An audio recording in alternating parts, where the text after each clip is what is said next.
Las cosas que pasan aquí detrás de cámaras son... No vino, profesor, la mujer. O sea, estamos en una nueva temporada. Este es nuestro segundo episodio aquí en Caballá. Ajá. Y no vino ya. No vino. ¿Tú sabes lo que significa eso? Yo sé, usted está botada. No vuelva a este programa, no me llame, no me escriba, no le voy a coger llamadas telefónicas. Ni a mí tampoco. Le voy a responder mensajes. Váyase por ahí a no sé qué es lo que usted va a hacer y otra vez vamos a hacer buscando el éxito por la tercera rueda de Detrás del Home. Pero ya lo tenemos, profesor. ¿Tenemos la tercera rueda? Pero claro, bruto. ¿Y cómo tercera rueda? No, pero tenemos ya el suplente de Yoseini para el día de hoy. ¿Se lo olvidó? Usted tiene razón, profesor. Tenemos el suplente para el día de una vez. Tenemos, sí. Sí. Pero, cartel. Pero ven lo que te voy a decir. Ajá. Ven lo que te voy a decir. Dime. Ese suplente merece que cambiemos el chip. Sí. Oye, merece que cambiemos el chip. No es verdad que aquí se habla español. No es verdad, vamos a sacar los paqueticos de inglés, vamos a entender. Esa vaina, el español sirve para pedir solamente. No hay un país que hable español que esté bien ahora mismo. No. Uno no hay, busca que no hay uno.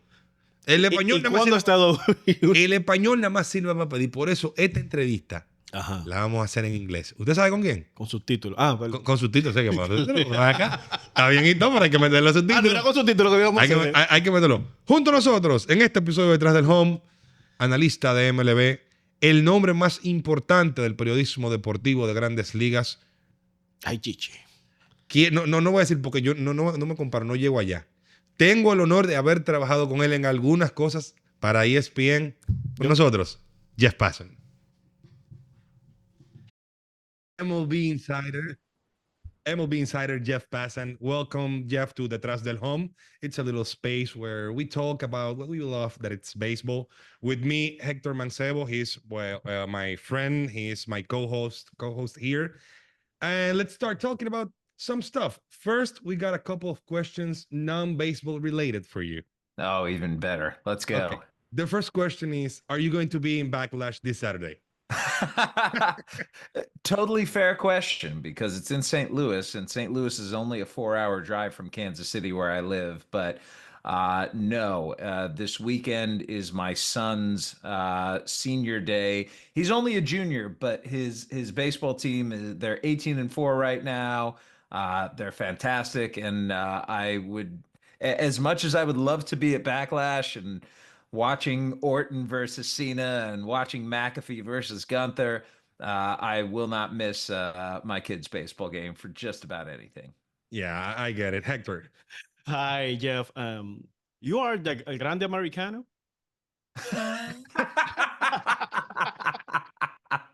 Nobody knows who he is, so it's a fair question too. I wish I were El Grande Americano. It's such a fantastic gimmick because it's just so stupid. Yeah. I love it when it, like, we all know wrestling is completely absurd, right? And we take it way more seriously than grown men should. Yes. And we get into it more than we should. It's a little embarrassing, to be honest, but we own it. That is where it goes from absurd to like obscene. And it just goes beyond the ridiculousness of normal wrestling to like a level that I just adore. So good for Chad Gable.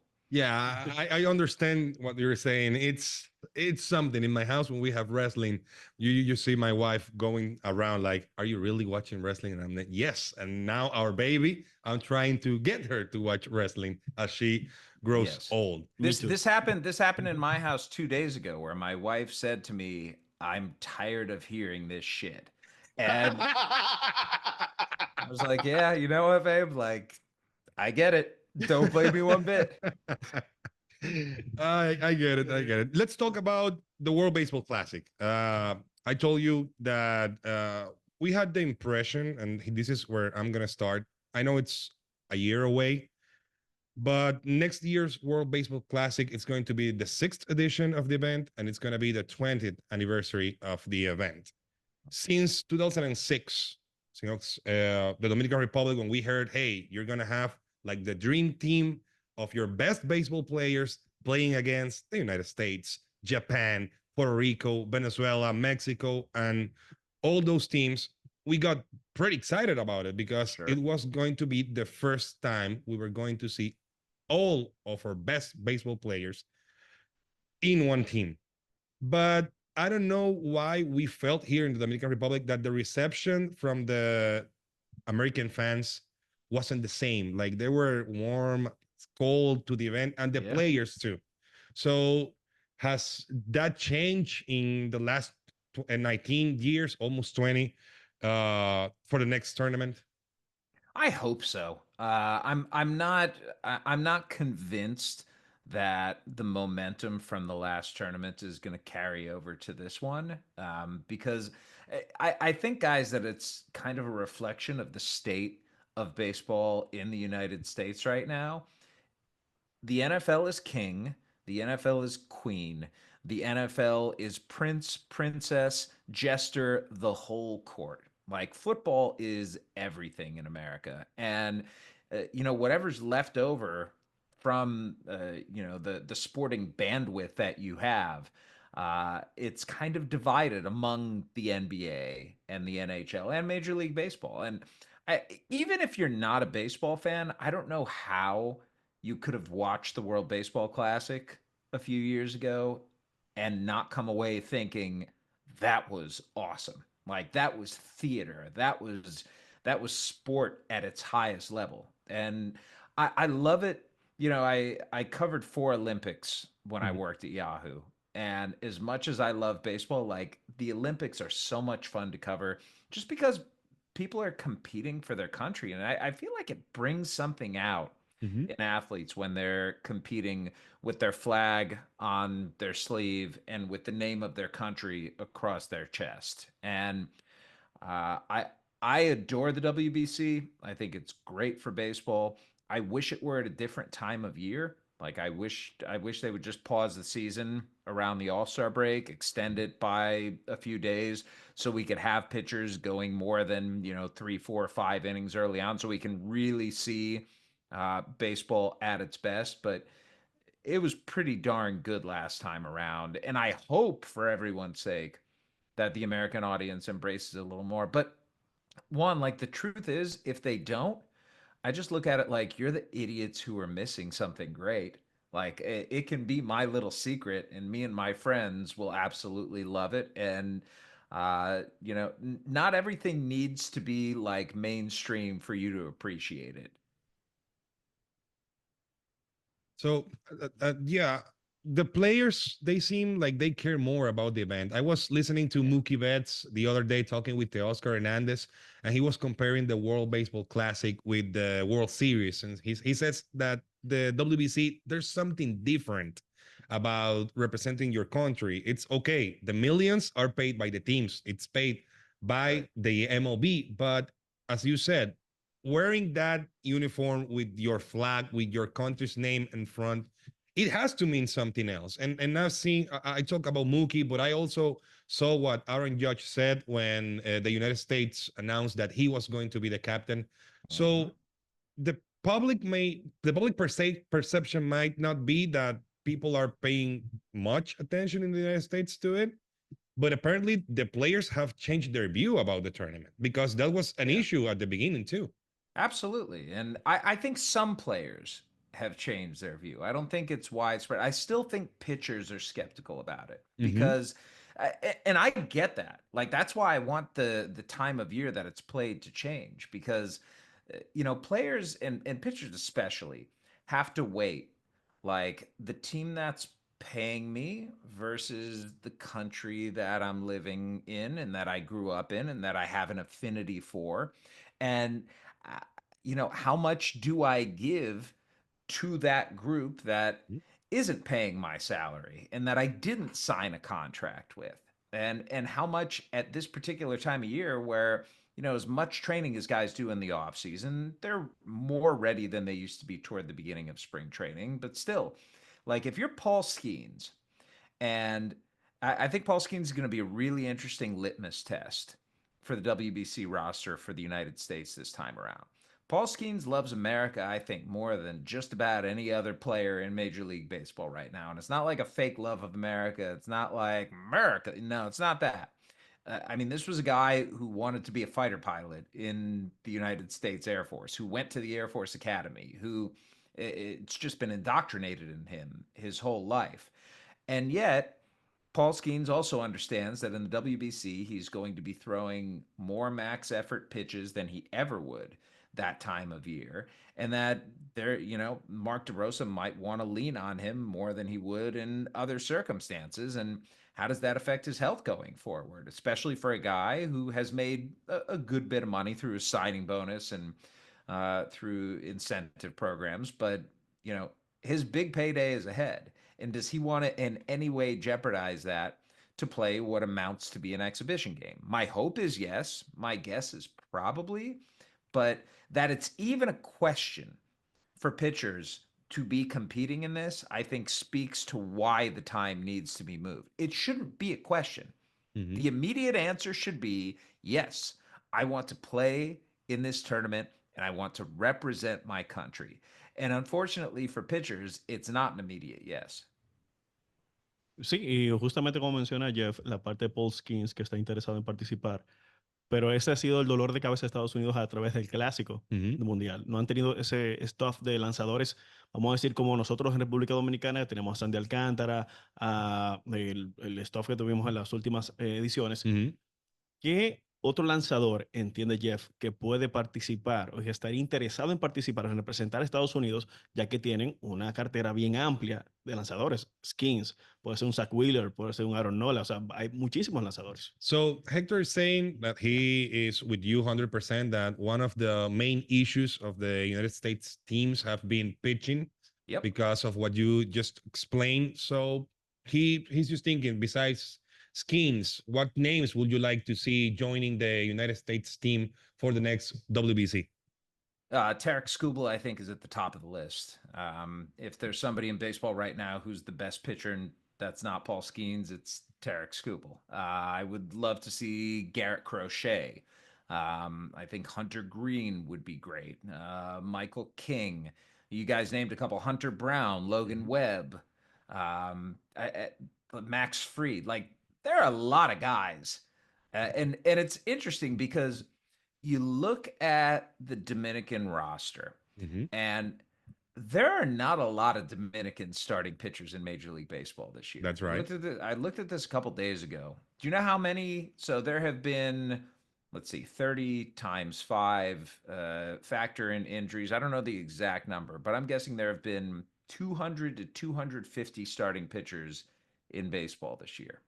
Do you know how many pitchers from the Dominican Republic have made a start in MLB in 2025? How many? 18. Wow. 18. Wow. That's it. And yet, if you told me that the DR is going to come with a rotation of Framber Valdez, Christopher Sanchez, Freddie Peralta, Sandy Alcantara, Yuri Perez, Luis Severino, it's pretty good. Like, they don't have a lot of starting pitchers. What they do have is very good starting pitchers. And we know, like, the relievers from the DR, it's just going to be a nasty bullpen of guys coming in throwing 100. Like, every single one of them. You just line them up. Joan Duran, Randy Rodriguez, Felix Bautista, Carlos Estevez, Justin Martinez. I don't know if Luis May at that point is going to be a dude yet, but he's thrown 102. Gregory Soto, Jimmy Garcia. Like, they have a lot of arms. Lot of arms. It's why every year I feel like I get fooled. I look at the Dominican roster. We haven't even gone over the lineup yet. The lineup's as absurd as it gets. But every year I look at that roster, and it looks like the best roster in the tournament. And then every year I look at the end, and they ain't there. Like, something needs to change with that team. One of these years, the Dominican Republic is going to win the World Baseball Classic. It has to happen. They're too talented for it not to. But they got to figure out what is impeding them from doing that. Why hasn't this team with so much talent been able to put it all together at this point? Well, I could say from my perspective that it's inside politics from the federation. There's a lot of stuff going on there, federation, the private sector and stuff. There's a lot of stuff happening there. And that's what takes me to my next question. I know your time is short with us, but I would like to ask you this. what's the ideal roster? Because you said we have all these superstars, but last time we had all these superstars, we failed. And what we were listening to in the Lone Depot Park was that Dominican players were almost leaving the team. Willie Adames just said in an interview a couple of months ago, "Hey, I was about to leave the team." Ketel Marte said the same thing. So there's this question. Teoscar too. So we have this question of, hey, do we make this team an all-star team, or do we make this team like 9, 10 superstar and then everything else role players? What do you think that's the perfect construction for a team like World Baseball Classic team? It's so hard for me to answer this question because my instinct tells me always bet on talent, right? Always just get the best players together and let them go out and do what they're capable of doing. Because when you're facing competition at the level that you're going to see in the WBC, it's the best players in the world. Like you can't come up there with some jobbers and act like you're going to be able to compete against them. But at the same time, when you're constructing a roster, you have to take into account the personalities on the team. And you need to prioritize who are the people who are going to get along the most, who are the people who are going to play for each other. It doesn't need to be the most talented roster to go out and win the tournament. It has to be a combination of talent and cohesion. You have to have a clubhouse of guys.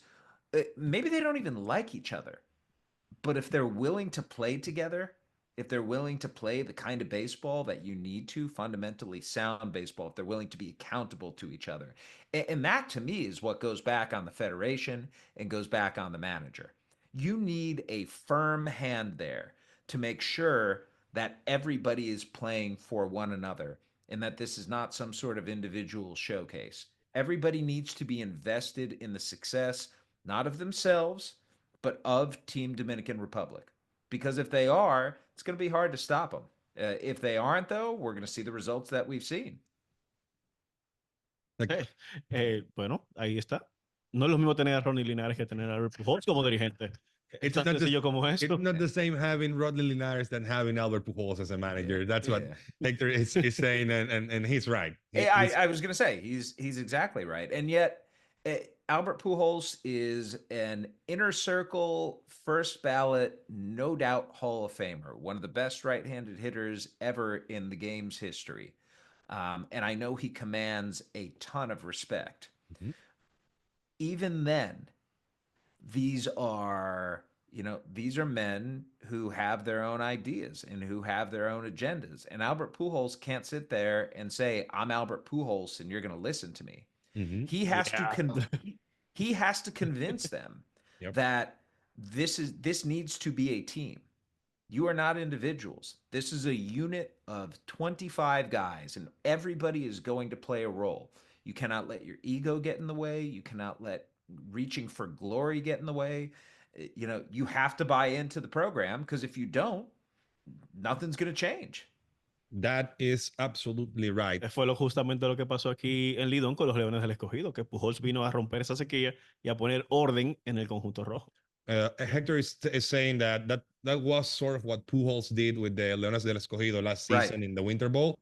They had like 9 years without a championship, and he changed the culture and everything that was happening in that clubhouse. And here's the thing, though. I think it's a lot easier to do that with a team like Leones than it is a team with how many Hall of Famers and how many All-Star appearances and how many guys who are used to being the guy.